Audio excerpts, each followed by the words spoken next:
Bonjour à tous et à toutes, très heureux de vous retrouver de nouveau cette semaine. On va essayer de traiter d'un sujet qui nous touche à tous, évidemment, c'est le Shalom Bayit. Le Shalom Bayit, on va traduire la paix des ménages. La paix des ménages. Alors qu'est-ce que c'est que le Shalom selon la Torah? C'est très important de définir avant de pouvoir réfléchir sur des notions, important de définir les termes que la Torah utilise pour définir des éléments, ou ici notamment la paix des ménages. Alors le Shalom en français, on va traduire la paix, c'est vrai, le Shalom c'est la paix, mais en fait on doit s'interroger et essayer de retrouver dans la Torah ou bien dans les textes des Chachamim, des sages de la Torah, quelque chose qui se rapporte au Shalom. Et effectivement, dans la prière, vous savez, quand on prie tous les jours, on prie 3 fois par jour, et à la fin de la tefila, à la fin de la prière, qu'est-ce qu'on dit? On dit Osé Shalom, Hachem, Osé Shalom, il fait la paix. Bim Romav dans les cieux, d'accord? Asé Shalom Aleinu, il fera aussi le Shalom sur nous, Ve'al Amo Israël et sur son peuple d'Israël, Ve'imro Amen, et on dit Amen. Alors, Osé Shalom Bim Romav, il fait la paix dans les cieux, on a du mal à comprendre parce que il n'y a pas la guerre des étoiles, d'accord, pour imaginer qu'Hachem va faire la paix dans le ciel. Ouais, la paix dans le ciel, c'est-à-dire qu'il n'y a pas de conflit dans le ciel, pour que Hachem fasse la paix dans le ciel. Alors qu'est-ce que veut dire faire la paix, faire le shalom dans les cieux, dans le ciel? Et alors en fait l'idée c'est d'expliquer, comme ça. En fait, vous savez, il y a une Gemara dans Rosh Hashanah qui dit là-bas que Akadosh Baruch Hu, lorsque Hachem a voulu déclencher le déluge sur la terre, qu'est-ce qu'il a fait? Il a simplement déplacé, il a retiré, on va dire, 2 étoiles, comme ça dit la Gemara, du Mazal Kim'a. C'est une constellation d'étoiles, en fait, qui se trouve à la queue du bélier. Vous voyez, dans le ciel, il y a des formes comme ça qui ont des formes de bélier, des formes de scorpion, et en fait, ce sont des étoiles, en fait, qui ont la forme du bélier et du scorpion. Et là-bas, à la queue du bélier, pardon, il y a une constellation d'étoiles qu'on appelle Kima. Et qu'est-ce qu'a fait Hachem? Il a retiré 2 étoiles. Et en retirant ces 2 étoiles, ça a déclaré sur la terre 40 jours de pluie, le jour et la nuit. Donc il a plu pendant 40 jours simplement en déplaçant 2 étoiles. Qu'est-ce qu'on apprend de là? On apprend simplement de là que l'équilibre sur la terre, il dépend essentiellement de l'équilibre dans les astres. Ça veut dire que lorsqu'on met du désordre dans les astres, ça crée un désordre sur la terre. Et la Gemara a expliqué pourquoi, parce que Shinu Maasem, ils ont changé leur façon de se comporter, ça a changé la façon d'être sur la terre. Et donc, qu'est-ce qui va se passer? Ça a changé comment? Hachem, il a simplement dérangé, de retirer 2 étoiles. Alors de là, j'ai compris une chose, peut-être que le shalom, en fait, ça n'est pas la paix. Le shalom, c'est l'extrapolation de la paix. C'est-à-dire que quand vous avez, par exemple 2 pays qui sont en guerre, alors on va mettre de l'ordre, comme on l'appelle les agents de l'ordre. L'agent de l'ordre, c'est quelqu'un qui va mettre de l'ordre. Donc c'est un policier, mais ici, mettre de l'ordre, c'est-à-dire qu'on va dire à 2 peuples qui sont en guerre, écoutez, c'est simple, on va arrêter de faire la guerre, et donc qu'est-ce qui va se passer? On va définir des territoires, puisque chacun va envahir l'autre, il faut définir des territoires. Dès l'instant, on est capable de tracer des frontières et de faire signer chacun l'un et l'autre pour dire, écoutez, mon territoire démarre là, il s'arrête là, on a mis de l'ordre, et l'ordre va engager la paix. Donc la paix n'est que l'extrapolation de l'ordre. Et c'est important que vous compreniez que, peut-être que le Shalom Bayit, le Shalom Bayit, c'est pas la paix des ménages, c'est l'ordre du ménage.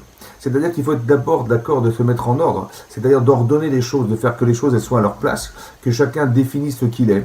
Qui définisse sa personnalité, son caractère, son sexe. On est masculin, oui, on est des hommes, et il y a des femmes, donc chacun il se définit comme étant un homme avec le caractère à quoi ça correspond. Effectivement, on a des caractères qui sont différenciés. Un homme ne correspond en rien à une femme en rien à un homme. On a des sensibilités différentes, des besoins différents, des engagements différents, des sensibilités différentes. Et donc on doit tenir compte de ça. Que lorsque vous réfléchissez et que vous allez à l'encontre de la nature de votre épouse, ou bien qu'une femme, elle irait à l'encontre de la nature de son mari, elle va contre nature. Donc à contre nature, ça va créer du désordre, évidemment, et donc on ne pourra pas ni se comprendre, ni s'accepter, et ni communiquer, ni quoi que ce soit, vous comprenez? Donc peut-être qu'au départ, avant de commencer à parler de shalom, c'est-à-dire de paix, peut-être qu'il vaut mieux d'abord au départ définir qui nous sommes et quelles sont les limites qu'on s'impose chacun l'un l'autre, pour faire en sorte qu'effectivement notre vie soit agréable, elle soit compatible à une vie de couple. Alors évidemment qu'Hachem il a créé 2 êtres complètement contradictoires, parce qu'un homme n'a rien à voir avec une femme, et une femme n'a rien à voir avec un homme, et donc de conjuguer 2 êtres composés d'éléments différents et complètement contradictoires, c'est la difficulté du couple, et c'est ça qui va faire que quelque part en faisant abstraction de soi pour l'autre, ouais, parce qu'on est d'accord qu'il y a une logique féminine et on est d'accord qu'il y a une logique masculine. Après ben, c'est dans cet ordre, dans ce caractère-là qu'on va essayer de traduire nos expériences de vie et traverser comment dire, des éléments qui vont être composantes de notre épanouissement personnel. On a besoin du masculin et on a besoin du féminin. Après, le problème, c'est comment d'arriver à faire coïncider les deux êtres et faire qu'il y ait du shalom, de l'ordre, que ça soit compatible et pas incompatible. Alors si on va contre la nature de l'autre, évidemment, ça ne passe pas. Si par exemple, quand je réfléchis en tant qu'homme, je ne réfléchis qu'encore en tant qu'homme, c'est-à-dire je réfléchis comme un homme, alors je ne comprends pas le féminin, alors je vais m'opposer au féminin, c'est contre mes intérêts personnels. Et si je raisonne comme une femme, et avec mes intérêts de femme, évidemment, ils sont contre les intérêts de mon mari, alors je vais aller contre un mur, et puis effectivement, ça ne fonctionnera pas. Alors peut-être l'idée, c'est d'expliquer qu'en fait, non, mettre du shalom dans sa vie, c'est d'arriver à faire en sorte que j'utilise mon potentiel au service de ce qui existe en face de moi. C'est-à-dire que je suis un homme, je vais mettre tout mon potentiel masculin au service du féminin. Et une femme va mettre tout son potentiel féminin au service du masculin. Mais pour ça, il faut définir, ce qui est facile, son masculin ou son féminin personnel, en tant qu'homme ou en tant que femme, et le mettre au service de ce qui n'est pas moi-même. Ça veut dire au service de ce qui est contraire à ce que je suis. Et donc je vais faire un travail... Comment vous dire, je vais faire un travail d'expérimentation de ce que je suis au service de ce qui est contraire à ce que je suis, parce que je vais, m'aguerrir, parce que je vais faire un travail sur moi-même, et deux, je vais permettre de rendre heureux le partenaire qui a besoin de mon côté masculin. Ouais, si un homme est rassurant et une femme a besoin d'être rassurée, ben c'est mon travail, je vais rassurer mon épouse.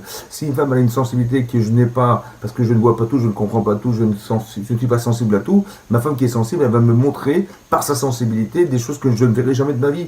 Donc j'ai autant besoin de sa sensibilité pour ne pas rester, on va dire, objectif dans mon regard, et ma femme a besoin de mon objectivité, on va dire, neutre, pour faire en sorte que dans sa vie, elle soit protégée aussi, pour ne pas être envahie par son émotionnel, ou alors déstabilisée par son émotionnel.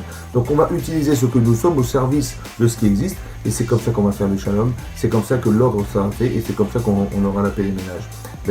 Voilà. Ben, je vous souhaite une bonne journée à tous et bien méditer ce qu'on vient de dire, que ça soit bien compris et que ça soit assimilé. Allez, Chazak, à très bientôt, au revoir.